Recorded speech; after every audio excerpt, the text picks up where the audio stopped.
Tuan tapi yang lebih dari sangat sangat menuju bertemu dengan materi pada Bridges dan juga pasti menuju ke kajuan agak turun tahun grup dan buat menjikan tapi room dari cerita korban perang obat tapi yang lebih mengenai juga lebih dan cerita tahun ini baru cerita lain lebih macam hamon tergoi dan logo obatបាទអាមន្តគុយមានខ្សែវត្តមន្តគុយជូនដល់ពិធីករមួយជាងទាំង3រូបផងដែរបាទអរគុណសម្រាប់បាទលោកជំទាវបាទអរគុណបាទចាំពីកម្មវិធីរបស់យើងចូលដល់ការប្រកួតបាទគូទី7ហើយបាទខ្ញុំបានសូមប្រកួតទូទីបន្តជូនដល់លោកអ្នកកណ្ដាលដៃនៃអ្នកគ្រប់គ្រងការប្រកួតលោកប៉ែនវុនថា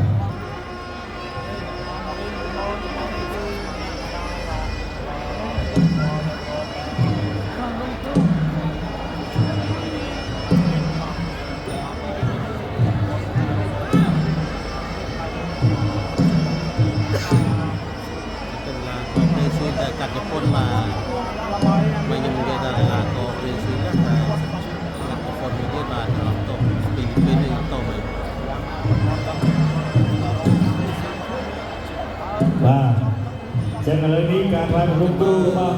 អ្នកទាំងពីរកំពុងចាប់ដើមខ្ញុំបានសូមជម្រាបជូនទៅ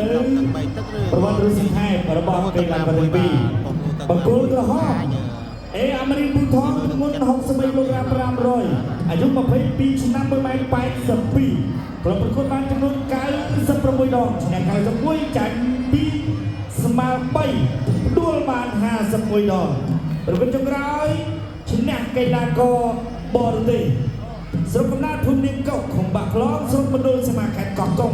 ថ្វាយបង្គំគ្រូរំលឹកគុណគ្រូមកពីក្លឹបអេភូថងកីឡាសមាគមកីឡាករជលពលខេត្តប្រាក់ភូមិន្ទលោកគ្រូបង្វឹកលោកគ្រូអេភូថងបង្គំខៀវលូកាសាតូបាទទំនុកដូចគ្នាអាយុ24 1.7ម៉ែត្របាទប្រកួតបាន20ដងឈ្នះ15ចាញ់5ស្មើ5បាទ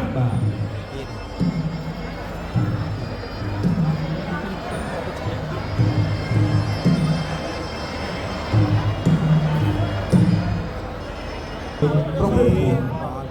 វឹកស្នាមផ្នែកចំប្របីទិសគុំមិត្តភាពអន្តរជាតិកម្ពុជាប្រេស៊ីលទឹកទី1 round 1បាទកម្ពុជាប្រេស៊ីលទឹកទី1 round 1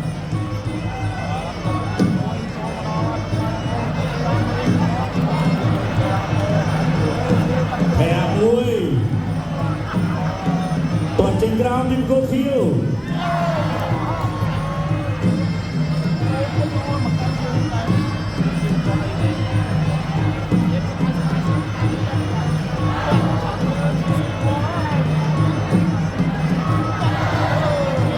មួយស្ទាត់ចូលទាត់ជើងក្រោមសងវិញទាត់ដូចនេះទាត់មក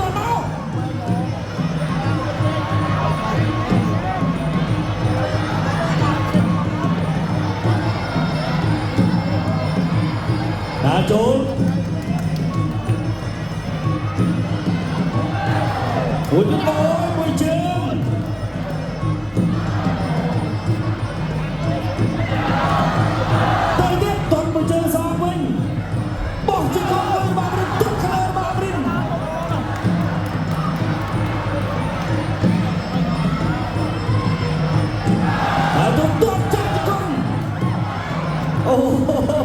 ចាំផ្ដាច់ទឹកទី1យ៉ាងណា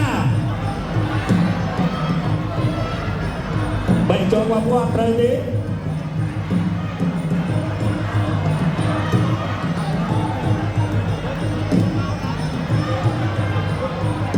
ដល់ចូលទៀតឆក់បានម្ដាយពីបង្គោលខៀវទាត់ចេញអូយលាន់ដៃមកហើយអត់អីទេទាត់ចេញពីអមរិនមួយទៅពីអមរិនទាត់សងវិញបាទឯរ៉ាវ៉ាសធាននឹងលើកទៅទៀតការជួបមានអគ្គនាយករបស់ក្រុមបាល់គ្រប់បាទអាមេរិកផ្ដួល2លានរៀល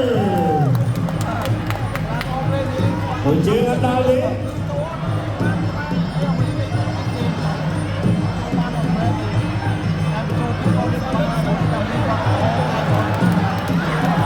មួយជើងទៀតរបស់អាមេរិកអូអាមេរិកប្រចាំចាយចាត់ចូលរបស់ណាគាត់ជុំកំហល់របស់អាមេរិក